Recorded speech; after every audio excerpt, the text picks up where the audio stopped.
একটা যুবক, একজন বদলাও, একজন। আমি তোমার আশায় আসছি, আমি সবার আশায় আসি নাই। আমি আসছি সেই যুবকের আশায়, যে যুবক আল্লাহর দিকে ফিরবে, যে যুবক তার মালিককে চিনবে, সে তার রবের গোলামি করবে। আল্লাহ কোরআনে ডাক দিছে, বান্দা ইয়া আইয়ুহাল ইনসান মা গাররাকা বিরব্বিকাল কারীম। আল্লাহ বলেন, হে মানুষ, আমার মতো দয়ালু মেহেরবান রব, 24 ঘন্টা যে আমি তোমাকে লালন পালন করছি। রব কাকে বলে? এই যে এখনো বলবো আমি এখানে, রব বলা হয় ওই সত্তাকে যিনি অনস্তিত্ব থেকে অস্তিত্বে এনেছেন, অস্তিত্বে এনে শেষ পর্যন্ত যিনি তার সৃষ্টির যাবতীয় ভালো মন্দ পূর্বাপর জেনে বুঝে তার অজান্তেই তাকে তিনি ধীরে ধীরে লালন পালন করে পূর্ণতার চূড়ান্ত সীমায় পৌঁছিয়ে দিচ্ছেন, তাকে বলে রব।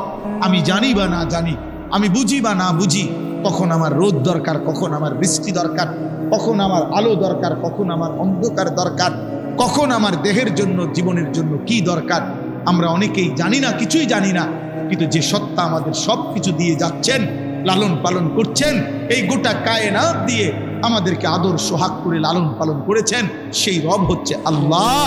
আর সেজদা করতে তিনি বলছেন, তিনি বলছেন। তোমার অস্তিত্ব যার হাতে, তোমার বেঁচে থাকা যার হাতে, তোমার নিঃশ্বাস যার হাতে, তোমার চোখের পলক যার হাতে, তোমার হাতের নড়াচড়া যার হাতে, তোমার অস্তিত্বের প্রতি সেকেন্ড বেঁচে থাকা যার হাতে, এমন মালিককে বুঝি মানুষে নারাজ করে? এমন দয়ালু রবকে বুঝি মানুষ ভুলে রে আব্বা? মা গাররাকা, আল্লাহ বলছে, কে তোমাকে ধোঁকা দিল? বিরব্বিকাল কারীম, তোমার এমন মেহেরবান দয়ালু রব থেকে আমি আল্লাহ ভুলাই দিল কে তোকে? আল্লাহ এটা জানতে চাইছে, যেন কাছে নিয়ে জিজ্ঞেস করছে, কাছে আই না, যে বান্দা বল না, আমার মতো মালিক তোরে ভুলাই দিল কে? কে তোরে আল্লাহ ভুলাই দিল? কে তোরে সেজদা ভুলাই দিল?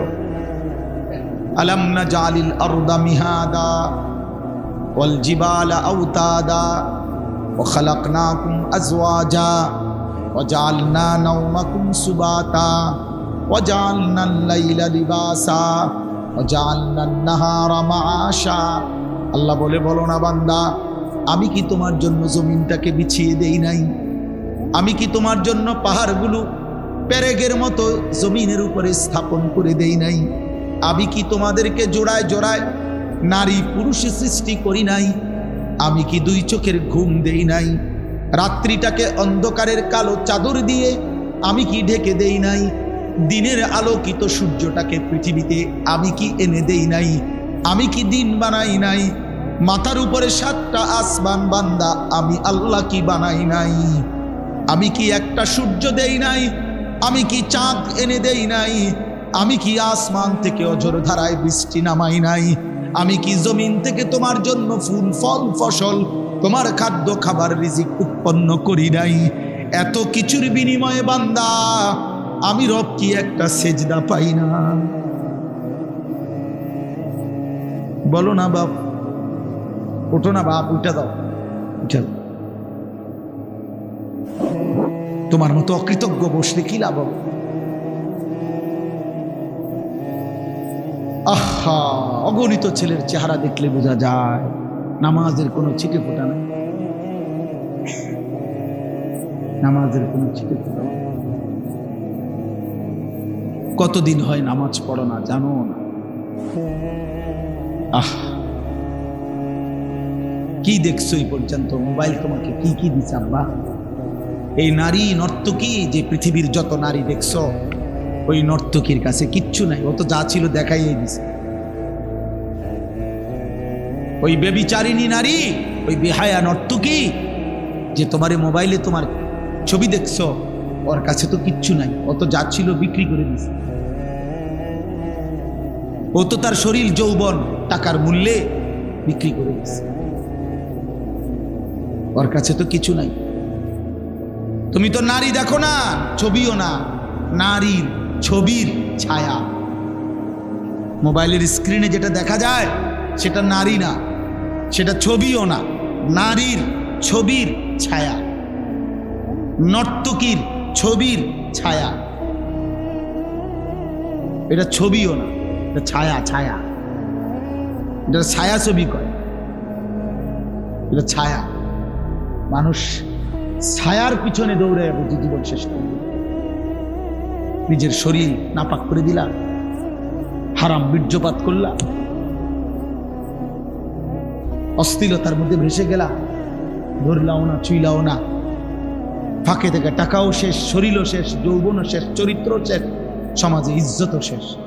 আমি এই এখনো বলে আসছি, আমি আমার কথা বলি ভাইয়া, আমি আমার সূরা ফাতিহার 4টা আয়াত পড়ছি, তার তর্জমা বলেই শেষ করে দেবো। কিন্তু ফাঁকি দিয়ে আমি একটা কথা বলি, ছেলেরা, আমার আব্বা, তোমরা মনে রাখো, কোনো পাপীকে মানুষ মানুষ নামে ডাকে না, পাপের নামে ডাকে। আমার এই কথাটা আবার শোনো, বুঝো। কোনো পাপীকে মানুষ মানুষ নামে ডাকে না, পাপের নামে ডাকে। অর্থাৎ কোনো সুদখুরকে মানুষ আর মানুষ নামে ডাকে না, সুদখুর নামে ডাকে। কোনো ঘুষখুরকে মানুষ মানুষ নামে ডাকে না, ঘুষখুর নামে ডাকে। কোনো জুয়ারি, এই যে মোবাইলে যারা জুয়া খেলো, এই জুয়ারি তোমারে আর কোনোদিন মানুষ মানুষ নামে ডাকবে না, জুয়ারি নামে ডাকবে। কোনো মদখোরকে মানুষ মানুষ নামে ডাকে না, মদখোর বলে মদখোর, নেশাখোর, গাঁজাখোর, ফুট্টাখোর, বাবাখোর, ডাইলখোর, ইয়াবাখোর, হারামখোর। হারাম তোকে আর কোনোদিন এই পৃথিবী ইনসান নামে ডাকবে, বলবে নেশাখোর, বলবে জুয়ারি, বলবে লম্পট, জিনাকার, বেবিচারী, চরিত্রহীন, বেহায়া।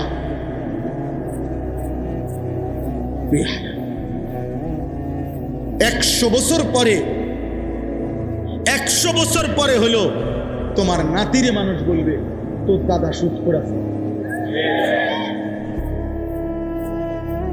তোর দাদা গ্রামে ধরা খাইছিল বেডির লগে, চিনি তোরে চিনি, তুই লম্বা কথা কইস না, যা। বহুলি খালাতিক, এই 5টা। নবী বলছিল, যুবক তুমি কি চাও তোমার মায়ের সাথে কেউ জিনা করুক? যুবক বলছে না। বলছে তোমার মেয়ের সাথে কেউ জিনা করুক? যুবক বলছে না। তোমার বোনের সাথে কেউ জিনা করুক? যুবক বলছে না। তোমার ফুফুর সাথে কেউ জিনা করুক? যুবক বলছে না। তোমার খালার সাথে কেউ জিনা করুক? যুবক বলছে না।